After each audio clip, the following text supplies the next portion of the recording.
good. I'm feeling hot. I want to run. The feeling exciting.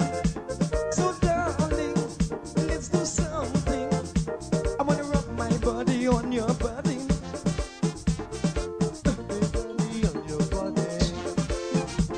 Let me rub my body on your body. I want to rub my body on your body. I want to rub and love up. I want to rub and kiss up. I want to rub and jam up. I want to rub and rub up. I want to rub my body on your body. Rub my body on your body. Let me rub my body. Rub my body on your body.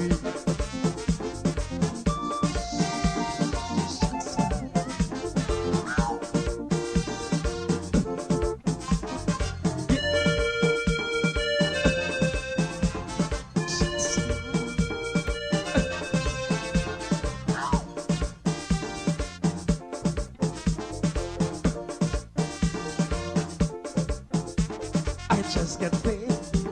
I want to play. The vibes is right. I wanna hug up tight. No time to waste. I wanna work my ways. So come on now, babes. Give me a taste. I wanna rub my body on your body. I wanna rub my body on your body. Let me rub my body on your body. I wanna rub my body on your body. I wanna rub and love up. I wanna rub and kiss up. I wanna rub and jam up. I wanna rub and rub up.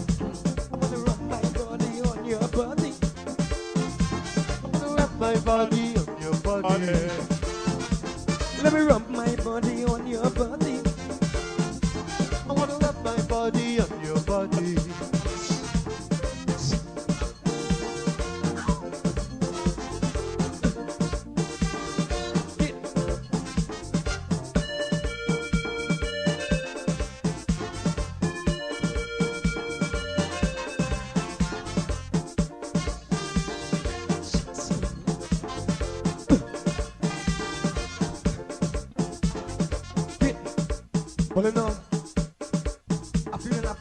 If you are looking to have your statutory declaration, affidavit of income, identity, damage or lost passport, lost license, tenancy agreement, agreement of settlement, power of attorney, last will and testament, and certification of documents, then you need to visit the Alistair Collins firm, located at the Killian Mall, 162 Lamaha Street, in Georgetown, between Camp and Waterloo Street. Alistair Collins is a commissioner of oaths and a justice of the peace. Make certain you visit him or call for more information at 649-6410 or 685-6448 or 503-1451. And there's adequate parking available.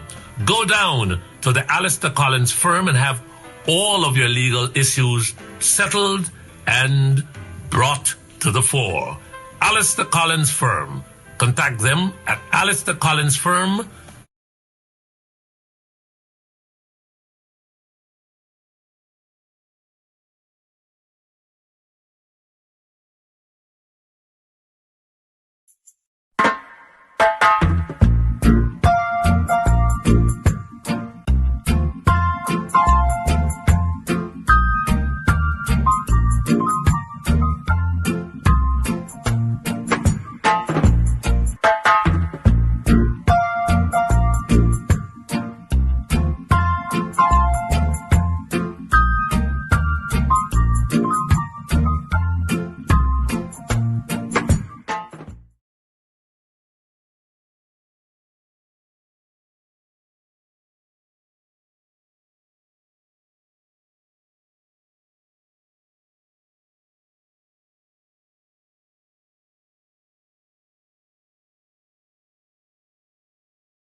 That little ditty we used to torment our teachers with when we were kids goes something like this.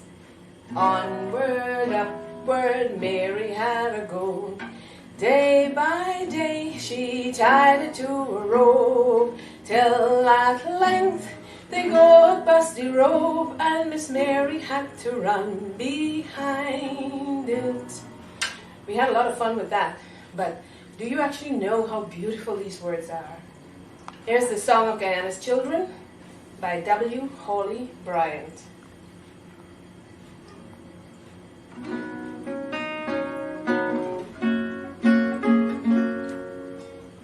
Born in the land of the mighty Roraima, land of great rivers and far-stretching sea, so like the mountains, the sea, and the river, great, wide, and deep in our lives would we be. Onward, upward, may we ever go, day by day. All right. Hey, guess what? Good evening. My name is Mark Benschop, right? Yes, we're going to rock and roll this evening for an hour. We're going to do what we usually do right here on 107.1 FM. So share the link. And for those of you who are listening to us on the ground in beautiful Guyana, call your friends and your neighbors and your relatives and let them tune into 107.1 FM. That's right, 107.1 FM, the radio station on the ground that tells it like it is and give you the political and current affairs straight up. All right, so guess what? This evening I have as my guest Dr. Richard Van West Charles. No stranger to you guys, absolutely no stranger. He's already in studio. He's in the background. We will bring Dr. Van West Charles on shortly. I want to find out what's going on. We want to have his take on this COVID-19, this coronavirus pandemic, this situation in Guyana that is not going away at all. I want to ask him also, I might as well just let the cat out of the bag, so to speak. We heard 1,100 Moderna vaccines were sent to Guyana as a gift from someone in the United States, a gift by some businessman.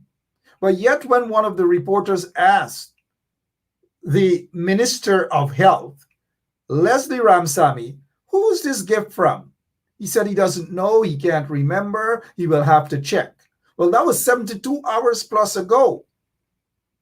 Over 3+ days ago, he said he's going to check and get back to the people. Now, the people want to know who sent those 1,100 Moderna vaccines. I don't know, man. But Dr. Van West Charles, I don't know if he knows about this. I will definitely ask him that question. Maybe I'll begin with that question. But before we get to Dr. Charles, and thank you so much, Richard, for waiting a couple extra minutes. These gentlemen who are on the screen, Ron Somerset, Shemroy Boye, Alan Lewis, look at them. These are individuals who were slaughtered. They were murdered by agents of the state back in 2012.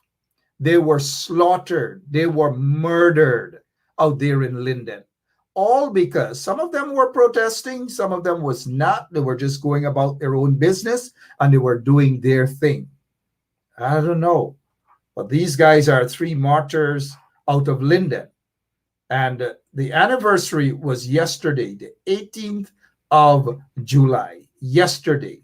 And now look at those 3 guys. Now, let me count them so that once the PPP folks at Freedom House are watching, you will know that Ron Somerset, Shemroy Boye, Alan Lewis, the blood of these guys is in the hands of the PPPC, the PPP regime. And Sam Hines, who sits in Washington, D.C. now as Guyana's ambassador to the U.S., shame on Sam Hines. Shame on him. He refused to settle this matter. He refused to go and talk to the people of Linden. He refused. He said, whatever happened, let it happen. Donald Ramotar was then the minority president, did the same thing. So shame on these two guys, those two guys. Shame on them. Donald Ramotar and what's his name again? Sam Hines. Shame on them.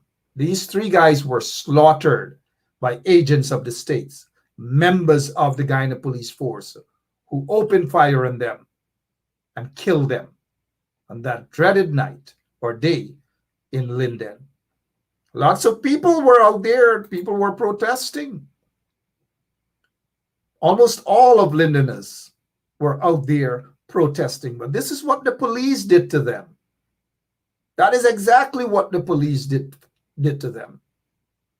And I don't know, had it not been some people who were standing up, took a leadership role and stood up, I don't know what would have happened. I just don't know what would have happened to the people of Linden.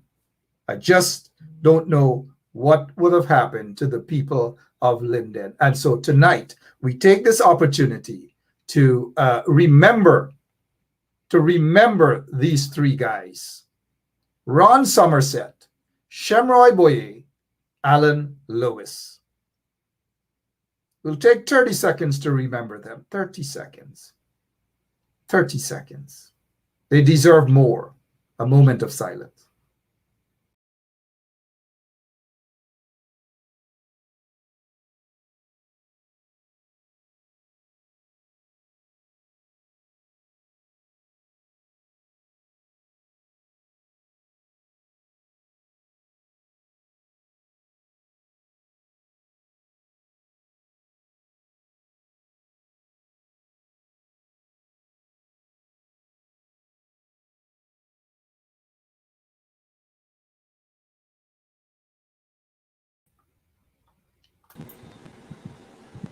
Let me go straight to my guest this evening, Dr. Richard Van West Charles. Dr. Charles, thank you so much for allowing me a little extra time to talk about some issues out there in Guyana. These three guys, man, I know you remember this, out in Linden. Let us get your take on this as they celebrated the anniversary of the Linden martyrs yesterday, sir. Your reflection. Well, it's a remembrance. For me, it's not a celebration. And it's one of the things that as we go forward in this country, we have to take on board.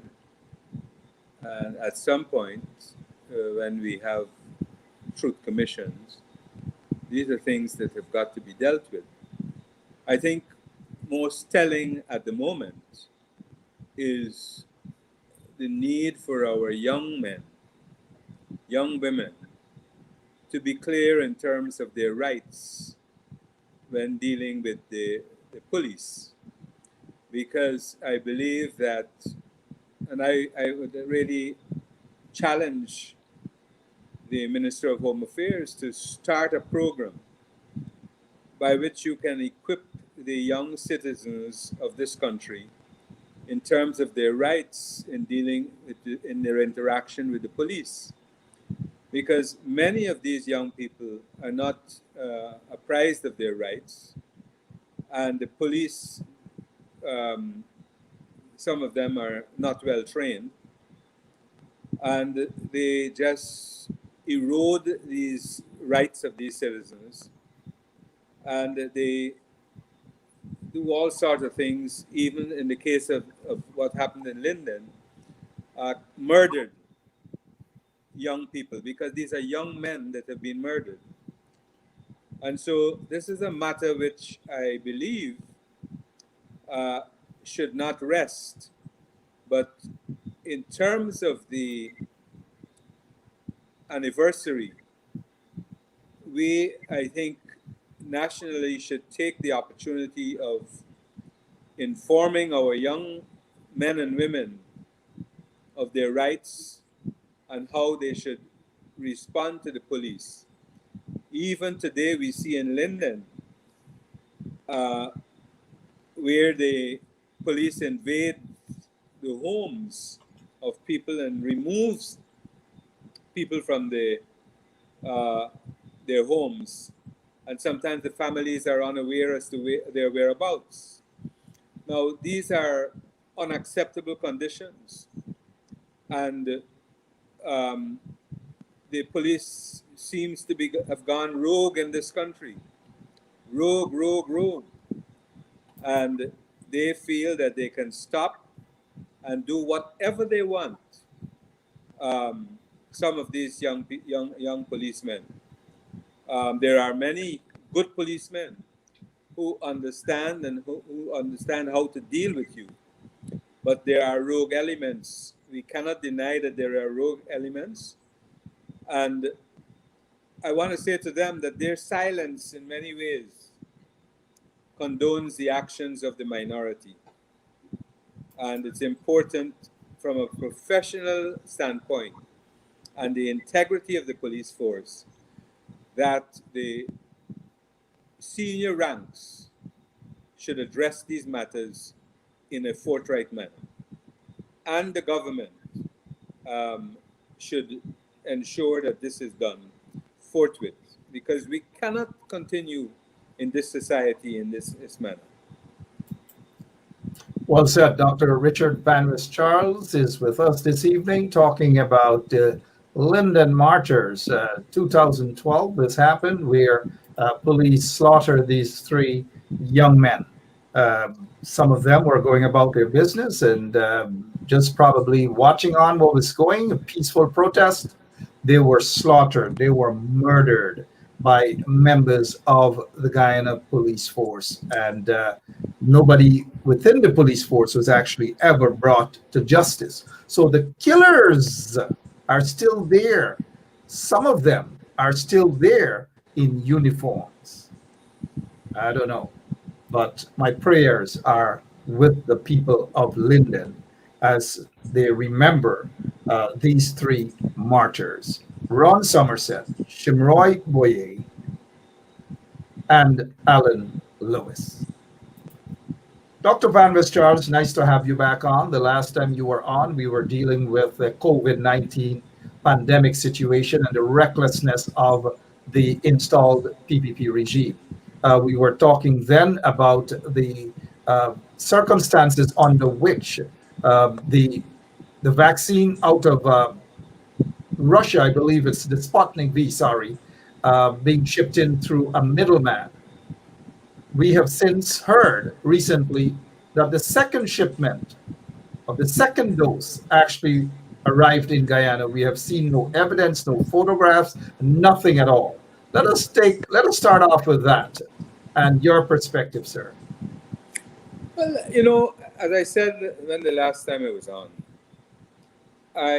it's puzzling to me why in a matter such as this, which is a national security matter, that the government is resisting the call to be transparent, to share the information in real ways that we all can look at it and we all can say, yes, everything is on board and everything is acceptable and safe. It makes no sense speaking to the causes of vaccine hesitancy when you are not transparent. And many of our citizens are on the internet, they're looking. I was just looking at the update today in COVID globally, and we see that in low and middle income countries, the vaccine acceptance is about 80%. And even at the lower countries such as Burkina Faso and Pakistan, it's about 66%. Compared to that of the United States and Russia, United States is at about 64.6%, and Russia is way down in terms of its acceptance at 30%. much, much, much lower. And why I would say to you that it's important that all of the countries, but in terms of the low and middle income countries, there is another piece of research which speaks to the issue of health and socioeconomic conditions which are related to the vaccine, the impact of the vaccines. And so in terms of deaths, what the study shows is that there's a 43% variance, and this was done in the United States across many counties in the US, that 43% of the variance is related to health and the socioeconomic conditions under which people live. So certainly it's important. And then when you add the variance, it can make it even worse. And so I'm a bit amazed in respect to Guyana now, where the Minister of Health is saying to us that he believes that all of the variants are circulating in Guyana. I believe that that answer is irresponsible, and we have been calling for some time for the need for genomic sequencing, especially as it relates to the variants. As a country, we have 10 regions. We should be able to say which of the variants are circulating, especially in terms of the border regions, when we know fully well that in the case of Region 9, the variant of the Delta variant B617 and the P1 is circulating in Brazil, and the other variants are in Venezuela. So we should have more concrete evidence as to which variants are circulating in Guyana. So to say to us that you believe is totally unacceptable and not really, and he is a physician. So I'm surprised that he would make that statement. So where does that leave the people now based on his reckless statement, Dr. Frank Anthony's reckless statement that he believes without any proof, without any evidence, without anything? Is that how he's running the ministry? Is that what he's telling people in terms of no evidence, nothing factual to go further to explain, just as you did, sir? Why is it that they continue to be so reckless? Well, I am not too sure. I mean, the latest position taken by Dr. Ramzami, I don't have an issue with respect to the frontline workers, that if frontline workers are not being vaccinated, I really believe that I agree with the position, which is also in France, that they should be tested. Because whilst you may have a choice to take or not to take, there is the duty, in accordance with the Constitution, to protect the health of the nation. So it is not a simple matter of saying that I'm a nurse, I'm on the front line, and I will decide whether I take or not to take. I don't agree with that position. I think you cannot expose your patients, especially you may be on the front line with patients whose immune system is weak, and you may be infected, and you're exposing the patients to possible infection. So I agree with that position. But other than that, I do not think the program is managed as effectively as it should be. The contact tracing, I have my issues with. And if we were to do the genomic sequencing, it would help us even more in terms of our acquisition of which vaccines we should get and apply to which regions, etc. So it needs a bit more streamlining. And I believe that it may be required of us to even to look at what is happening with the management of some of the cases. And now we're seeing children being infected. Those are considerations we have to put on board immediately against the talk of opening schools.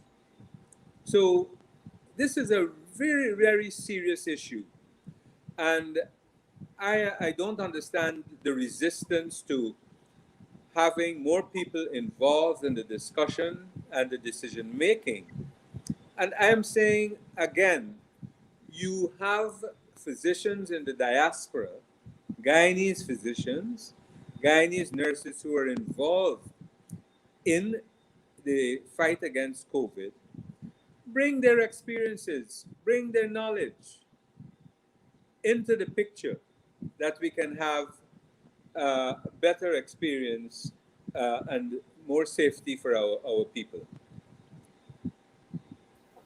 And that is what they're not doing. They're not bringing in the experienced people so that this thing can be handled in a responsible manner. The PPP installed regime isn't doing that. Dr. Van West Charles, earlier I mentioned 1,100 vaccines or doses of vaccine. The Moderna vaccine was sent to Guyana as some gift from some mysterious businessman. What is your take on that, sir? That mystery? Well, look, Moderna is one of the best vaccines that we have globally. 1,100 presents a challenge in terms as to who will be the recipients of this 1,100.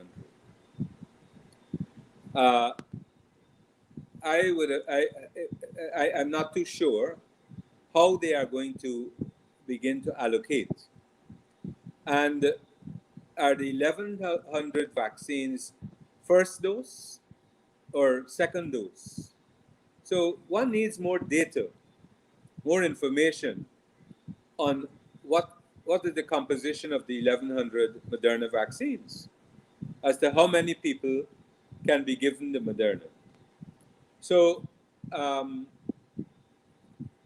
if they were thinking of us in terms of sharing information, they would have come forth upright and would have given us the information. We have so many first doses of the Moderna and so many second doses. I think, Doc. So if you gave us, I think what they have said. Sorry, somewhere 500 of the first dose and 550 or something, or 550 of the first, 550 of the second dose. That's their explanation in the media. Go ahead, sir. You're the expert. Okay, and the other consideration you may have is in many countries now, they are looking at the mixing of the vaccines. Some studies have just emerged. If we had, take AstraZeneca and Pfizer, if you had a first dose of AstraZeneca and a second dose of Pfizer, the response is very, very good in terms of antibodies, etc. As I said, Sputnik is out there by itself. I haven't seen any studies with respect to mixing. We don't know what percentage of the population has been given Sputnik. All of these details we need to have. I mean, I don't understand what is the issue with these guys hiding the details from us. If you are committed to democracy, you got to share the data. You got to share the information, and it's not right for the country to proceed in this manner. Everything under a bushel, and we're not too sure what is happening. So we need to know what is happening, and then we have our young population that we've got to deal with, because we are seeing, you know, when we talk about a child died from a form of cancer, and we have to be weary of this issue, that every death, my sense, what is coming out, every death is being explained as a comorbidity associated death. And I have my doubts in terms of what I'm being told, because we haven't begun to talk about the issues of management. And you hear so many things because, and you don't know what to believe because of the absence of transparency in this program. Good. People just don't know what to believe any longer. And you're correct in the absence of transparency. Something that the installed regime doesn't believe in, transparency. Explain to the people, just break it down. They just don't believe in that. But what is your suspicions or behind this donation from some mysterious businessman? We don't know who this businessman is, but yet, according to Frank Anthony, some mysterious businessman, donated to the quote unquote government of Guyana 1,100 vaccines of the Moderna. Mark, it comes back to the issue of the Sputnik again, that safety is critical. So we don't know where this person got these vaccines from. I don't know. It may be, most likely may be from a good source.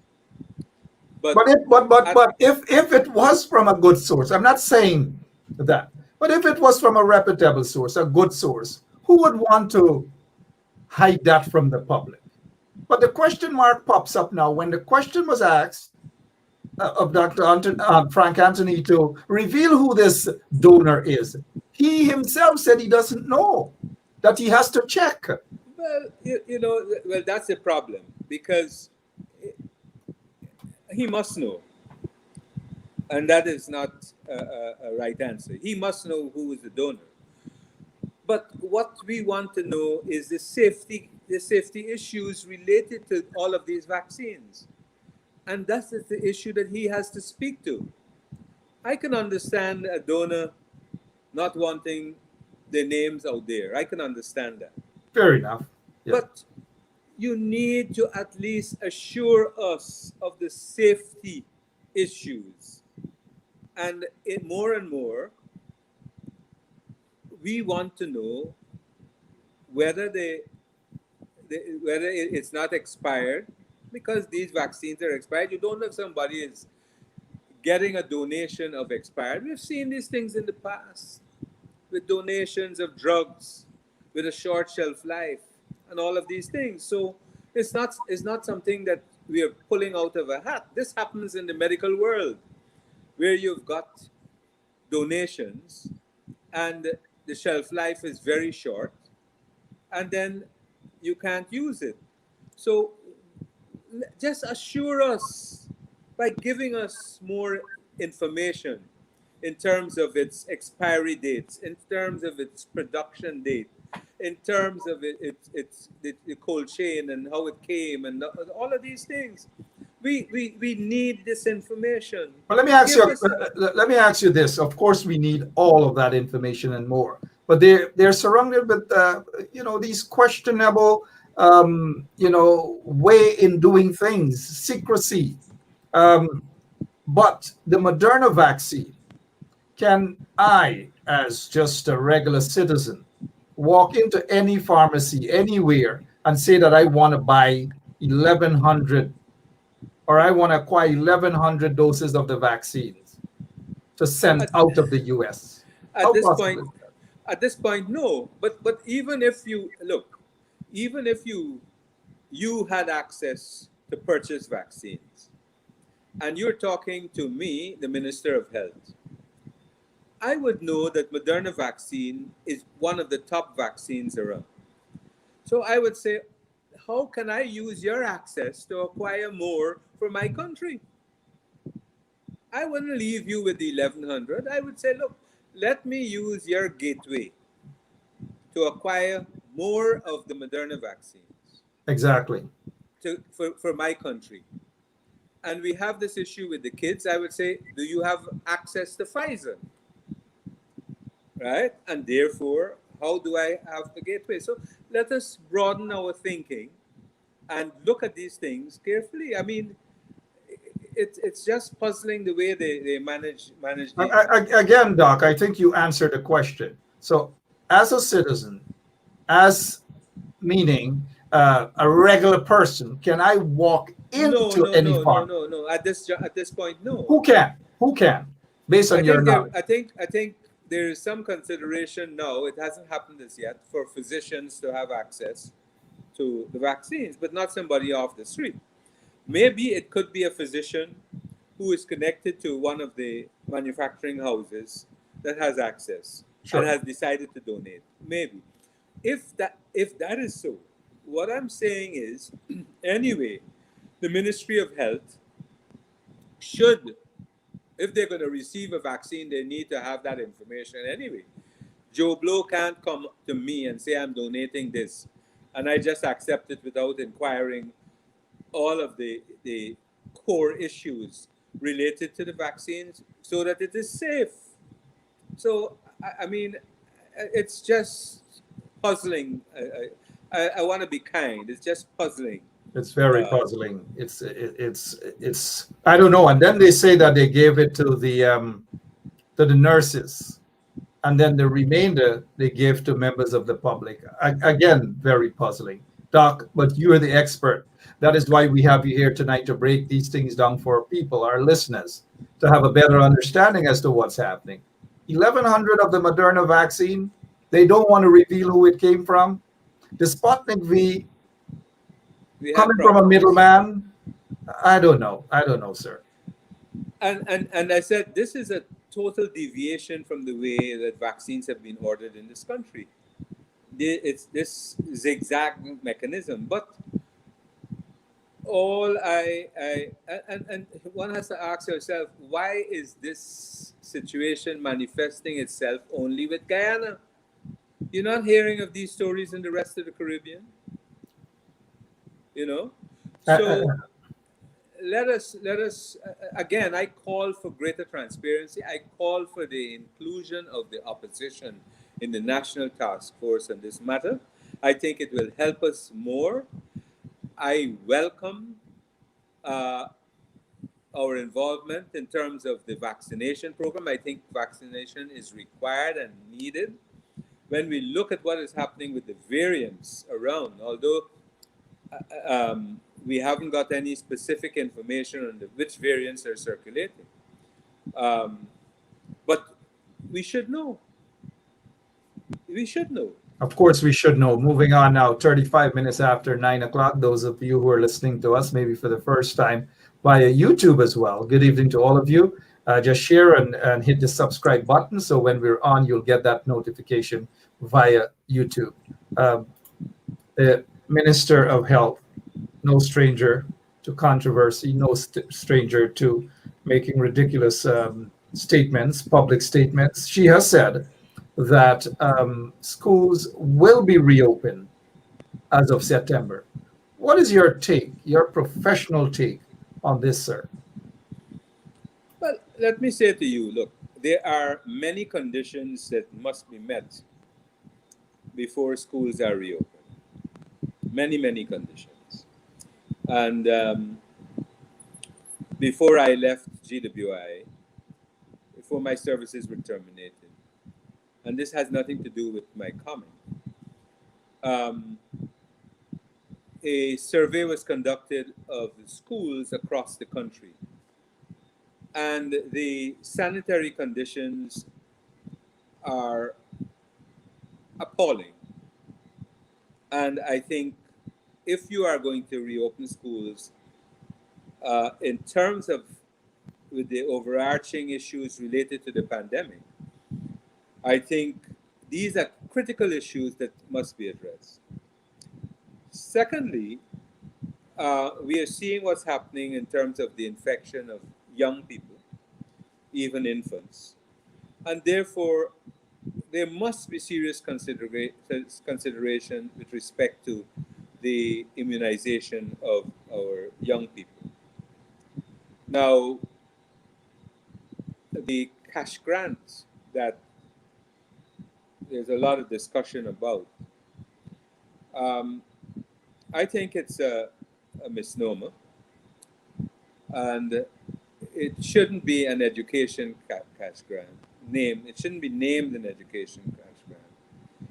It should actually, and I have no objection to our children being given grants, because our country, with the 35% poverty, um, really many of our kids require help. Many of the families require assistance, especially in relation to the pandemic. So these are grants to help children, to help families. And it's not directly related. I don't think it can be seen as an education grant, because the conditions of COVID require a different type of investment for schools to be reopened. And that is what we should be looking at. I have no objection of the 3.2 billion being given as grants to families to deal with the pandemic, because we all know the cost of living has gone up. And there's many families are having serious difficulties in terms of their own survival. So the grants will certainly help the families. So just to get this clear, because I've noticed, sorry, Doc, I've noticed some folks are asking a very important question, and that should be answered.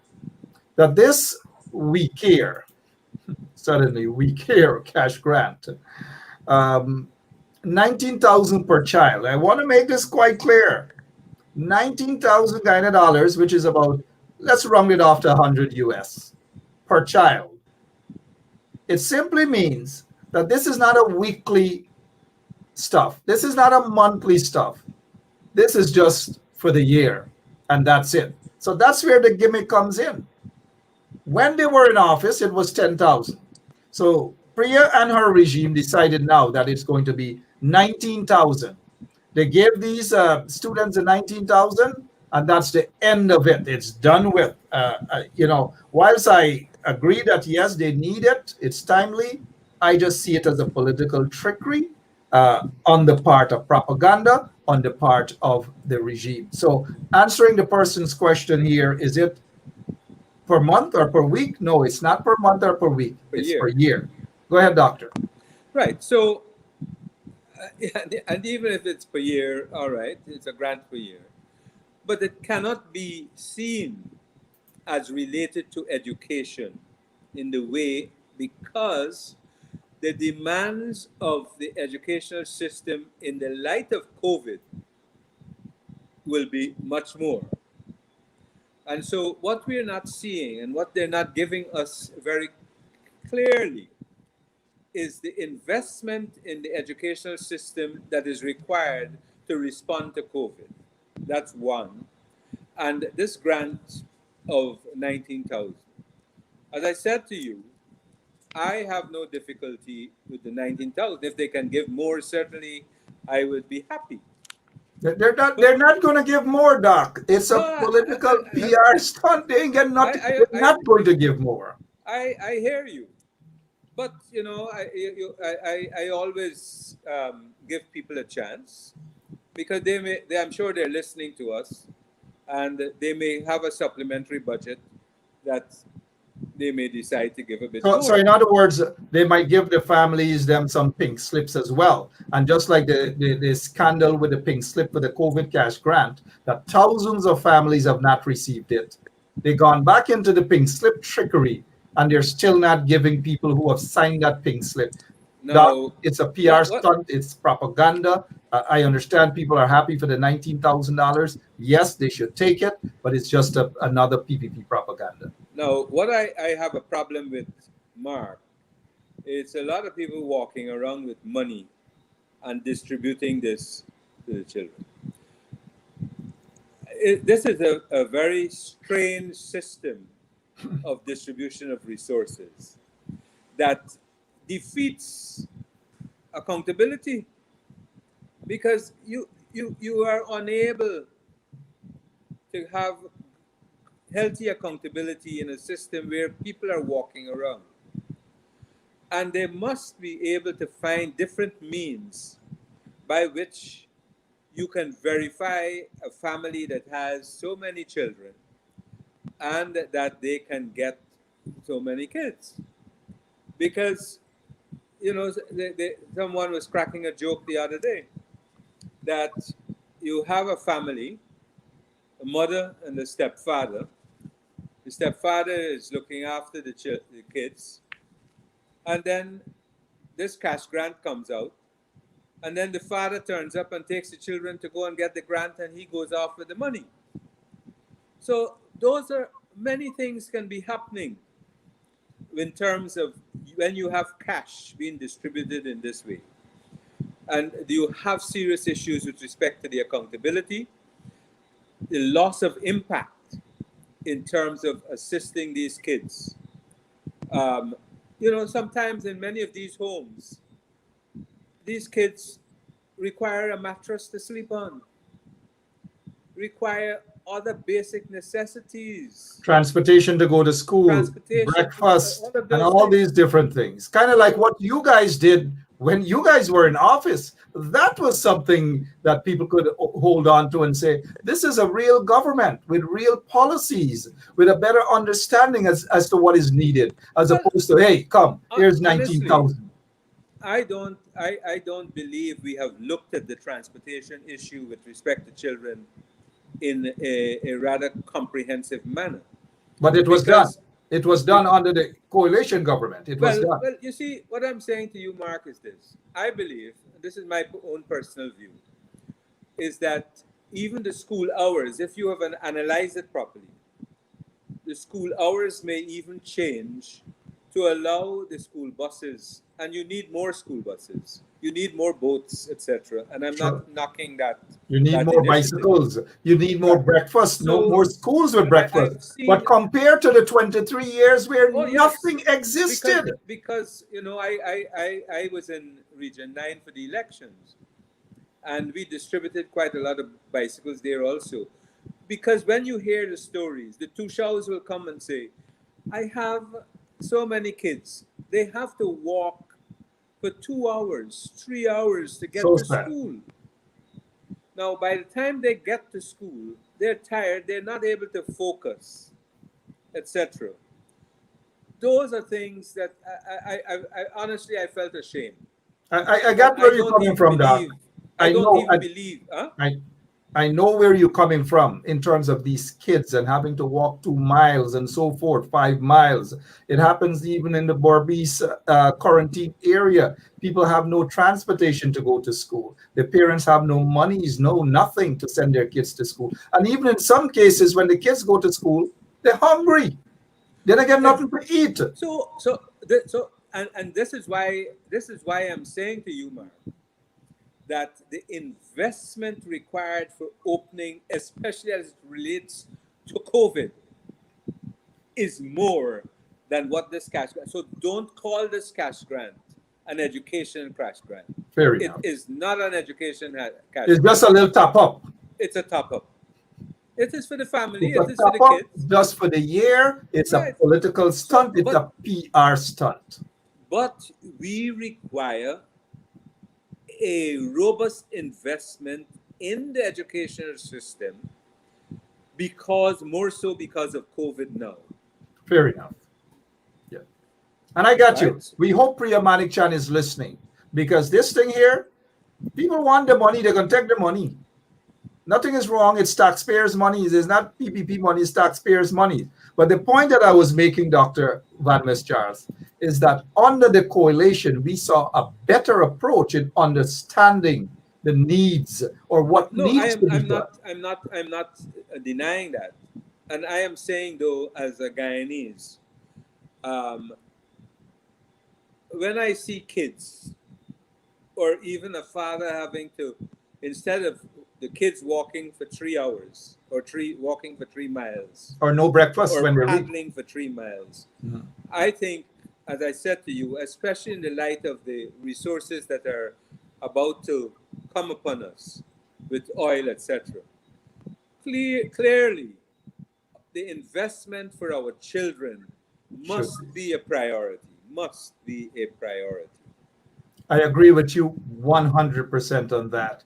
And the 19,000, and again, we go back to the coalition government, where parents were able to save over $150,000 to $200,000 per year transportation, breakfast, you name it, they were able to save it. And And that is why I'm saying that this 19,000, whilst it's okay for the people, for the kids to get it, it's just a political stunt. Go ahead, Dr. Van Wistar. and let me say to you, I do not draw a line between public and private in this matter.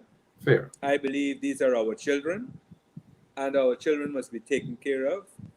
And I would even say to you that in some of the private schools, that it is the responsibility of the Ministry of Education to have an oversight in terms of the conditions in the private schools also, to be sure that they are going to meet the criteria for COVID.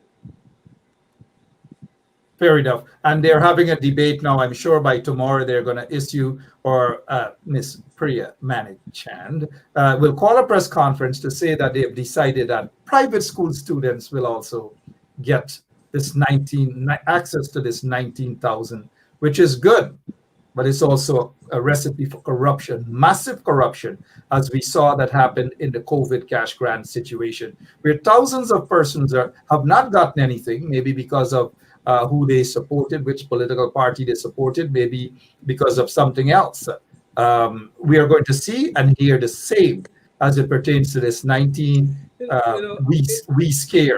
We care. Sorry. In these matters, I think it was the leader of the opposition in his budget speech. In these matters, we cannot see red communities and green communities. We can't see them.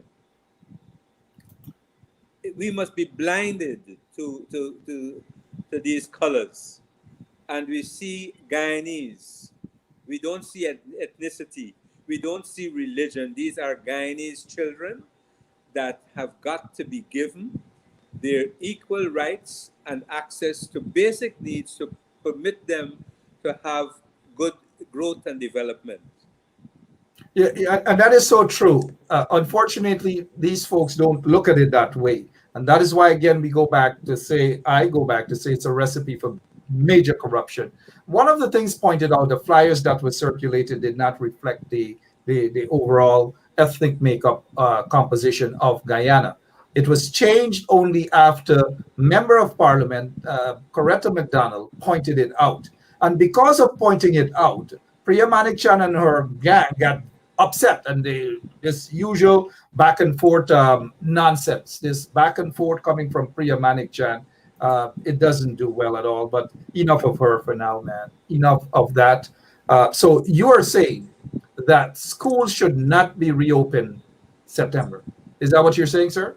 If the criteria cannot be met, if the sanitary conditions and the data is there, they know it. I think they've gotten some money on a loan, and if they can move very fast. But one of the challenges I think we have in Guyana, and when the diagnosis was done, was that you have plumbers and you have people who do plumbing. You have politicians and you have people who into politics. So it's very critical because, especially in the hinterland, when I was there and I was traversing the entire Region 9, so many washroom facilities that were non-functional with recent investment because of poor plumbing, etc., in the system. And so those are some of the things that we've got to look at so that the system gets bang for its buck and you have the proper oversight and do not necessarily, as is happening right now in Region 9, where the RU is awarding contracts to his cronies and not giving contracts to people who actually did work before in the system. And so all of these things we have to change if we are serious about growth and development. And I think the ABC countries and the staff that resides that go around and sometimes they go to see some of these openings, they need to ask serious questions in terms of the investment that is being made and the functionality of the output. All right, we're looking at the time, but whenever Dr. Charles is on, he can go for as long as he wants. Any one of our guests, mind you. This is not just limited to Dr. Van West Charles. Always a pleasure to have him here. But I've noticed a comment in the comment section here, and we're going to switch up a little for a few more minutes before we wrap up. And this is coming from someone by the name of Fong Afat. I know I saw the comment there from a Fong Afat, Monica Fong Afat. And she's saying here, Mr. Charles, we need you for the next president of Guyana. Let us touch on a bit of politics now, since we have a politician on with us tonight, and not just someone who is into politics.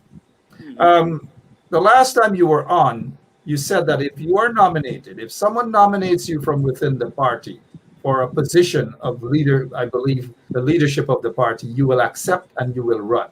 Correct me if I'm wrong. Are you still holding that view, that you will accept and run for the leadership of the party? Yes. You will accept, you will run. Now, we have been hearing for a while now about Congress not being held. Of course, the COVID pandemic is a major concern, and we must accept that. But where do you guys stand now, the party, the PNCR that is, as it pertains to the party's Congress? Well, the party, the leader had set up an ad hoc committee to look at the convening of Congress, and then that committee gave a report to the Central Executive Committee. And the Central Executive Committee then set up a committee from within the Central Exec to look at the convening of the Congress, taking the points made by that ad hoc committee on board. And as far as we are concerned, so far there is nothing that is seen as a barrier to holding the Congress before the end of this year. Nothing is seen as a barrier. The PNC will be celebrating its 65th anniversary, I believe, October 5th of this year. That's right. I heard something to the effect. You said the committee came up with this, the conclusion that nothing should be seen as a barrier. Are you guys comfortable with holding hundreds, possibly thousands of people at Congress Place and other places to vote? Because voting is important, yes, but people's lives are also important. Explain the position, please. What I would say to you, Mark, I wouldn't let any cat out of the bag. But what I would say to you is that have no fear. The conditions with respect to COVID are going to be met and respected, and the processes will proceed. Good to hear that, because I do believe that Congress should be held as early as possible, and the people, the members, get that opportunity to vote and elect who they want to be a leader, a chairman, a vice chair, and other members of the executive. Whether they want to vote for Richard Van West Charles, the son-in-law of Linden Forbes Sampson Burnham, former president, late president, the founder of the People's National Congress, whether they want to vote for Richard Van West Charles. This would be your second attempt? No, actually, well, let me say to you, previously I was nominated, but there were some hitches in terms of the acceptance of the nomination. But this time around, I do not see any hitches. And but what is most important, it's about ensuring that you have a party that is inclusive. As you know, we've had the partnership, although there are issues with respect to how the partnership is seen and how we should approach the partnership. partnership is a serious business. Coalitions are a serious business. And you guys have been a coalition for almost 11 years now, which is a long time for a coalition. Right. Around the world, partnerships and political partnerships do not last, sorry, for that long. Well, but you see, and I think we have to learn, because you have seen in the partnership that WPA and the Justice for All, they have walked away, although they have indicated that the door is still open. So we have to ensure, and I believe the issue of partnership is the way to go with respect to broadening the participation of different groups and getting the voices of different groups into the parliament in a real way. And I have some ideas that I would eventually put on the table. But it's important that, I think, for me, let me say to you, within a parliament, that it is not only the political voices that are there, that you really need to have a parliament with other voices that will arrive at the parliament through an electoral process also. But it broadens the mix and it enriches the parliamentary debate to arrive at national decisions in a real way. Presently, we have the Westminster system, which provides the dominance for the political voice. And I am going through my own thought process at the moment, looking, and I am coming to the conclusion of the need to have us go beyond the political voice to other voices in the parliament in a real way. I got you. Dr. Charles, you mentioned in terms of your willingness to accept. You also mentioned earlier when there was a big race, I believe the race was in 2011 for leadership of the PNCR. You were in that race. You said because of some glitches you dropped out. Now we're talking about the partnership. You stepped away and then you were part of the AFC. Correct me if I'm wrong. Did you give up your membership within the PNC to walk over to the AFC? Explain that, please. Well, I didn't resign from the PNC, actually.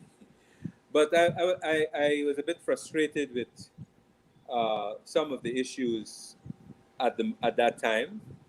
And some of those issues I think are still relevant. Let me say to you that I believe that we should be moving to a state of primaries in the party. And that people who are going to represent the party should emerge through a primary process. They must be able to show that they want to represent and that they're not necessarily selected by a group, because that can have its issues. So I am of the view that we need to have primaries in a real way at different levels. So if I wanted to represent, to be a councillor of the RDC, I must be able, within that geographical space of a region, to be able to debate and say why I would like to be a councillor in that space, so that when we present a list, because remember, the people that will vote for the RDC are not singularly the members of the PNC. It's the national body, national citizenry within that geographical space. So you must be able to speak to them in a real way. All right. 2 minutes after 10 o'clock, Mark Benschop here. I recalled as a little boy on the quarantine growing up, running around with an old bat and an old ball and so forth. And even when we went off to primary school, the the teachers would ask us to name the ministers of the government. And of course, topping the list, the head of state, then we had to say LFS. We can't say, we had to say Linden, Forbes, Sampson, Burnham. And I remember a couple of names.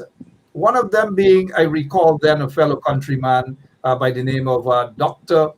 De Silva, was then the Minister of Agriculture, youngest in the cabinet then. And also part of that list was the teacher said, Mark, who is the Minister of Health? Minister of Health, Dr. Richard Van Westjaard. So I grew up with you around, knowing that you were then. And that was many, many years ago. I'm now an old man, right? No. But you were then the Minister of Health. Tons and tons of experience. Even though you're looking younger than me now. Tons and tons of experience you do have. But why? Why should people look at you in terms of having the leadership capabilities and the skills at this time to take over the People's National Congress reform and take the people to the promised land? Well, let me say one of the things, and it's not that will take us to the promised land is not singularly the leader. The leader has a specific role, and you would want the leader to have a breadth of experience and an understanding of the requirements and inputs for development in a country such as Guyana. Now, when you look at my experience, starting from when I held a ministerial position for health, I didn't have the position of health alone. I also had health, water, environment, and housing at one time. And then I also had, with President Hoyt, medical education, food policy, and the environment. At that time, I led the team that moved us to develop the curriculum for the medical school here in Guyana, which was opened in 1985, and really was a desire of President Burnham at that time for us to have our own medical school. I led that process, and at the same time, I was head of the Civil Defense Commission and also headed two bilateral commissions with Cuba and the German Democratic Republic. So at that juncture, my breadth of responsibility was significant. And then I moved on. I went back to school at the University of Michigan to do my postgraduate. Then I joined PAHO WHO. And so I had the responsibility for the programs in 13 countries, which I managed altogether, from Grenada right up to Turks and Caicos.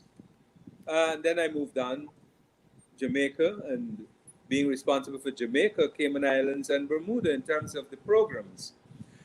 Many people don't know that during all this time with PAHO, until I got to Washington, one of the areas that I was responsible for also was water and sanitation. So among other programs, the maternal child health, the chronic disease, etc. And then I got to Washington, in which they created a new area, knowledge management. And I was tasked with being the area manager and being responsible for developing the strategy and being responsible for bioethics and research for Latin America and the Caribbean. So I come to the table with a breadth of experience and management. At all times as the PAHO WHO representative, you had the technical role, the administrative role, and diplomatic role. So one finds that one is equipped in many ways to handle whether I understand the issues. Yes, I would say I understand a lot of the issues, but I believe that there are many areas that one requires the inputs of a number of Guyanese, both locally and overseas. That we need to have a country that, and a society that is different. I think I understand the elements of the democratic society. And it is for this reason that I see the importance, I believe, of the political parties. If you want to build a democratic society, the political parties themselves must be democratic, not by word, but in deed, by practice. And it is for that reason. So as I look at other issues in the country in terms of the use of our natural resources, I believe that equity is important in ensuring that our citizens can reap the benefits of the exploitation of these resources. And it's not for a few people, not for a mafia, not for a few families, but that the resources that emerge from the exploitation of these natural resources abound to the quality of life. So, in other words, you are going to focus on the creation of wealth for all. And as I said on another program, with the resources that are emerging, it is unacceptable for us to be seeing the amount of poverty that we have in the country. And it has to be eradicated, but it can't be eradicated in a swoop, because there are many issues to be addressed. And among the 30%, 35% poverty, there is a section of generational poverty that you have to work on their vision and giving them scope to be able to emerge out of the generational poverty that existed. So, and also I want to say to you that we cannot move ahead without looking at the issue of race. Race has to be front and center. As a people, we have to discuss it. We have to be able to listen. It's not a one-off discussion. We have probably to consider putting some things initially in our constitution to address the issue of race in a real way. And so I believe that is a sine qua non for a successful development of our society. I do not think we can move forward without addressing race. And it's one of the critical issues that has to be addressed frontally if we are going to go forward. I agree with you on the issue of race. That is why a candidate should have crossover, to have that ability to get crossover votes, because no one party can win in elections without crossover votes. Do you see yourself as that candidate who will be able to attract outside of the rank and file PNC support base? Do you see yourself as that candidate? Yes, because my upbringing, I grew up in the village of Kitty, a great village. Not far from your father-in-law? Not very far. Actually, I went to then Kitty Methodist, which is now J.E. Burnham. But it was a heterogeneous, ethnically developed village. And my own background is one, it's very funny.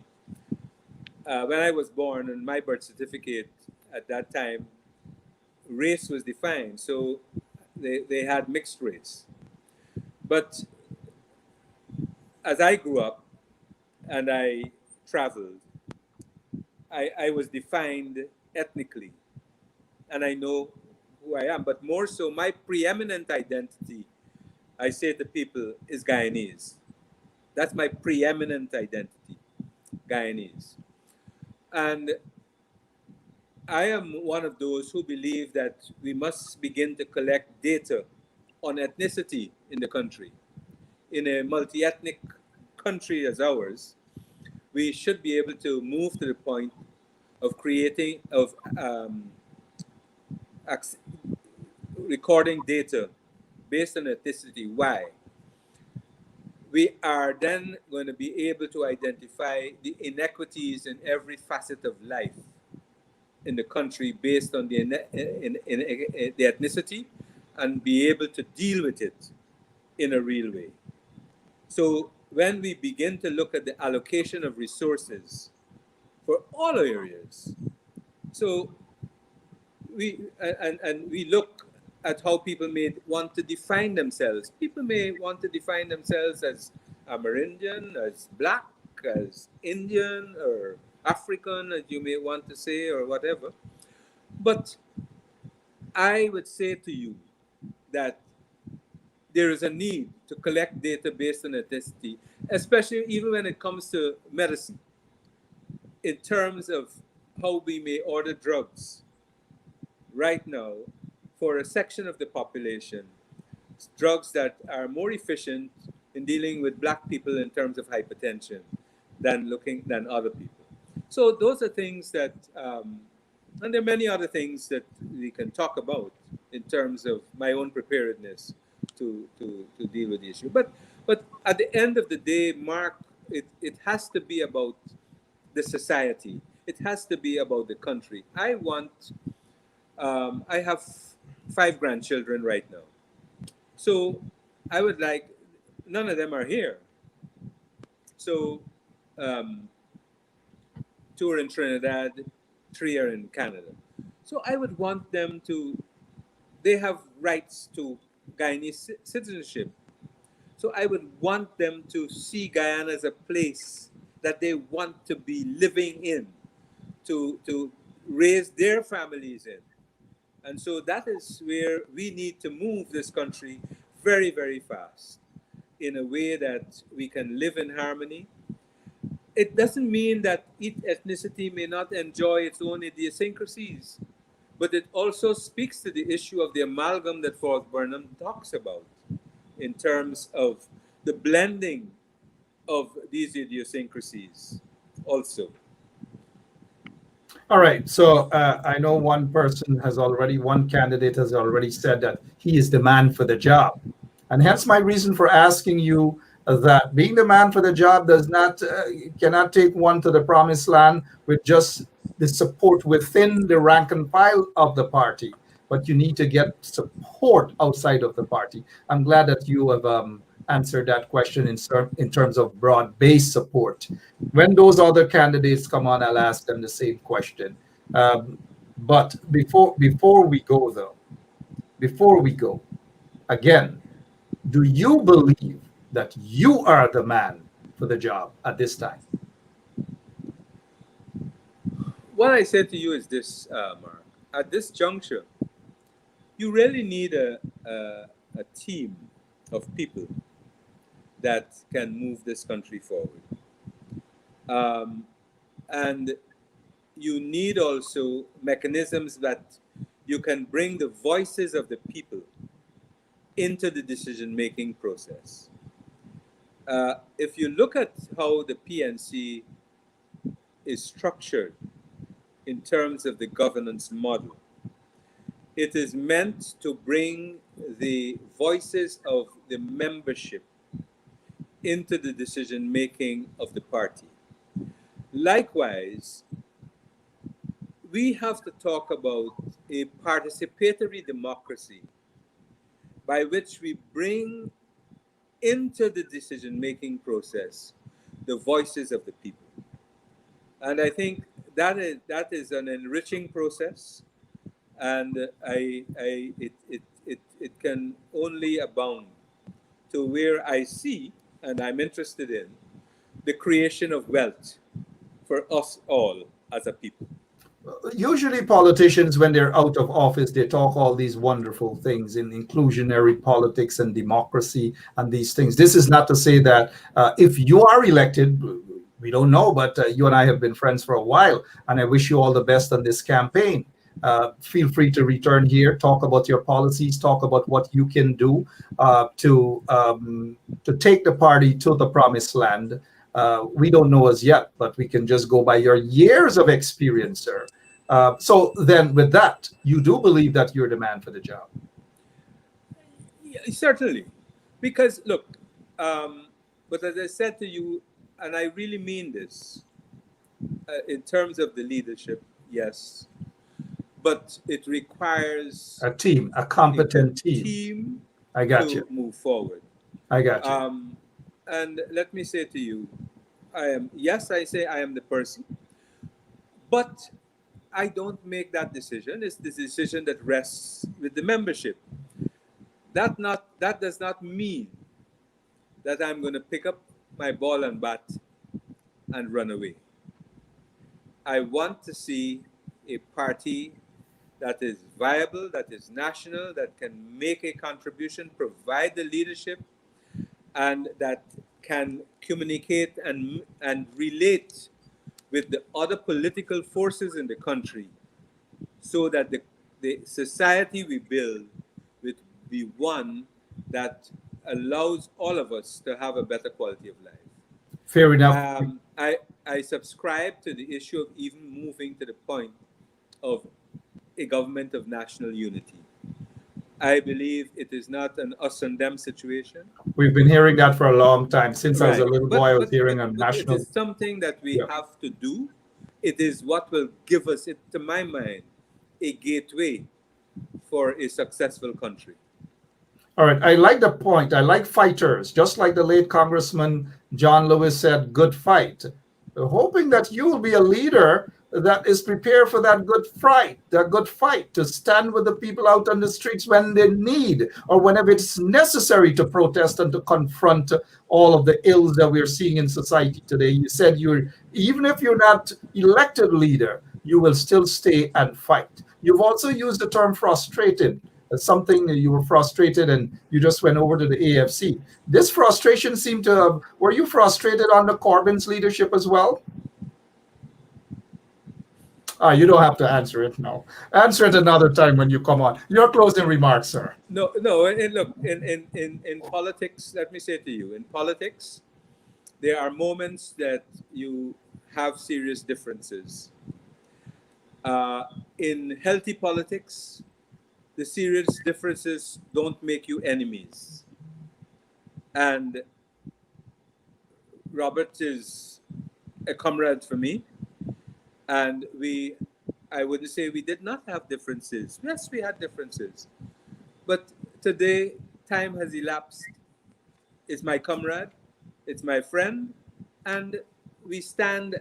I don't think our differences were greater than our commonalities in terms of what the party stands for and what we want for the country.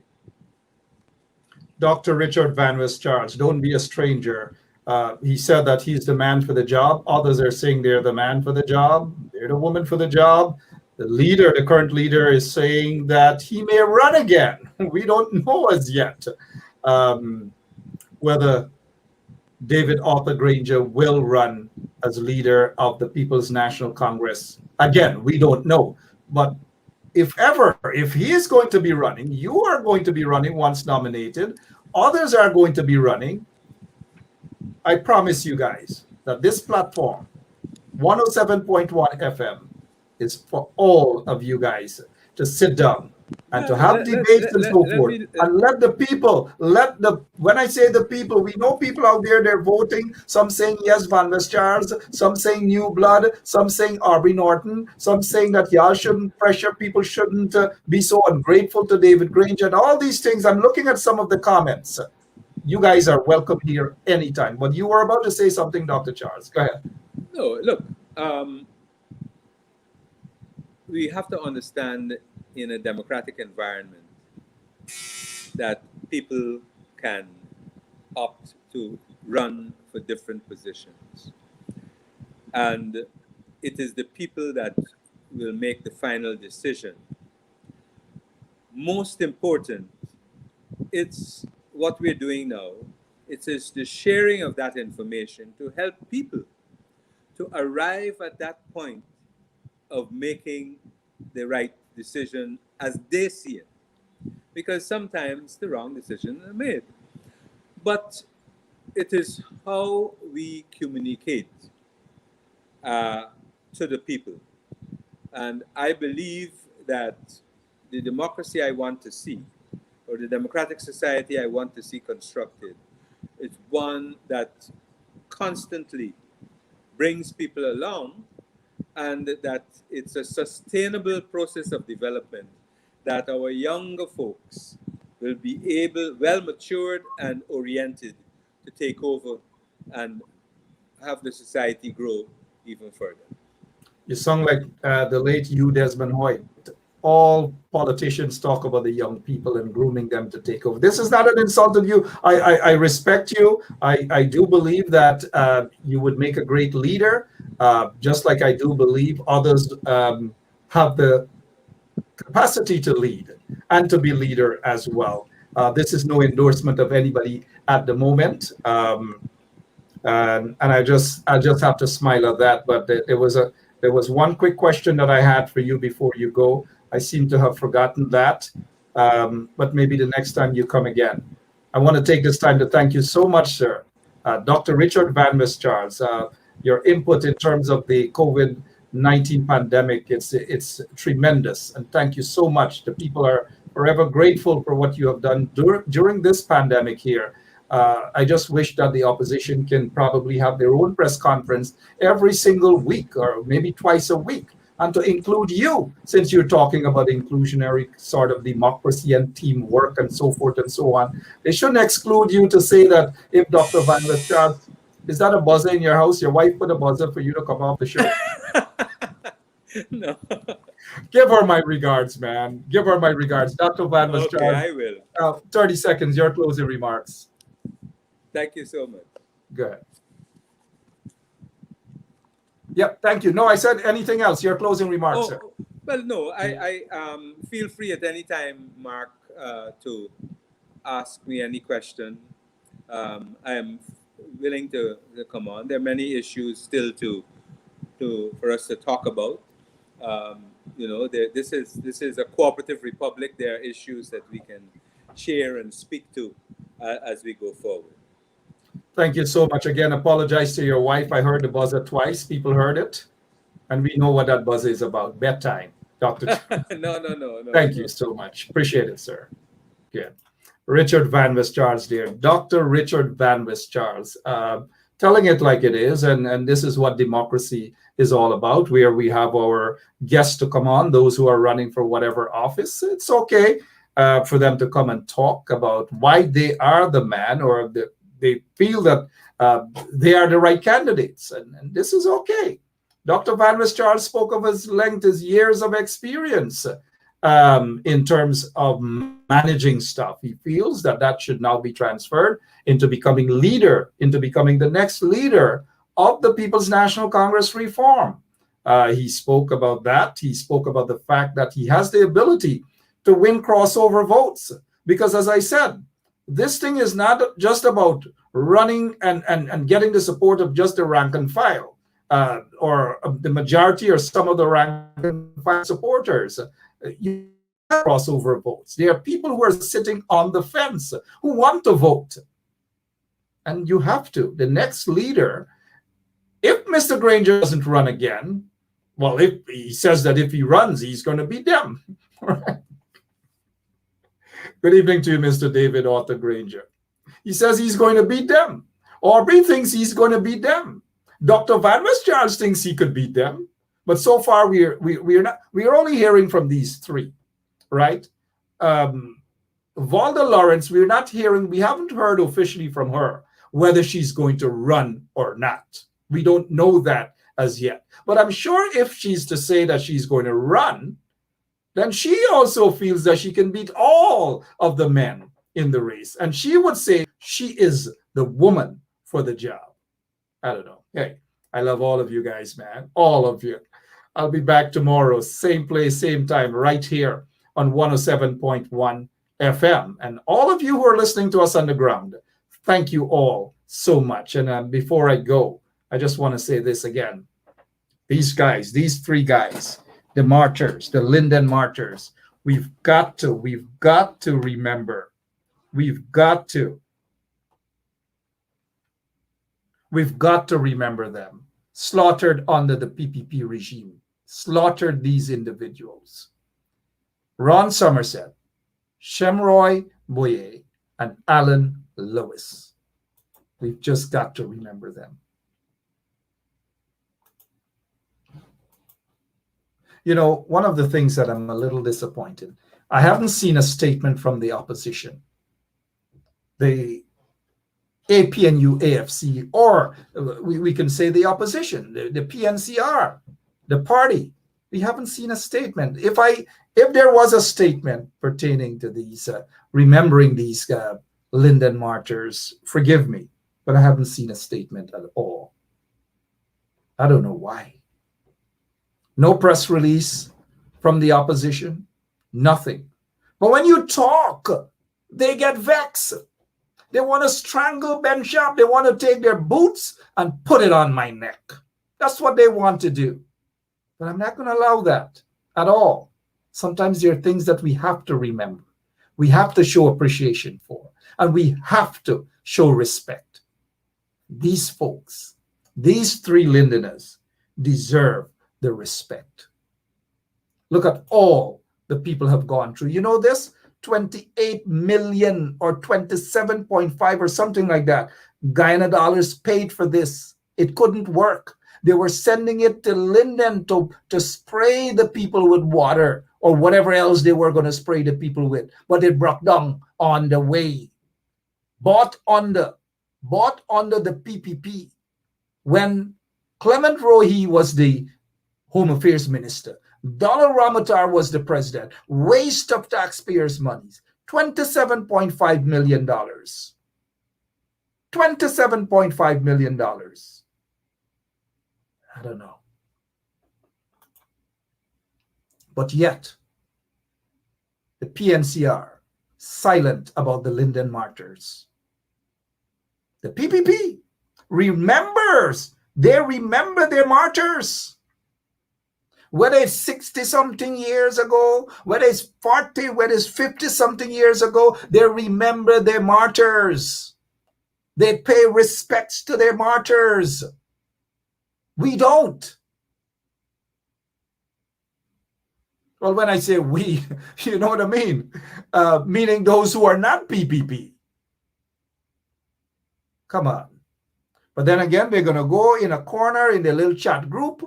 And you know what they're going to do? They're going to cuss out Benschop. All sort of things they're going to abuse out Benschop quietly. Quietly. But here, guess what?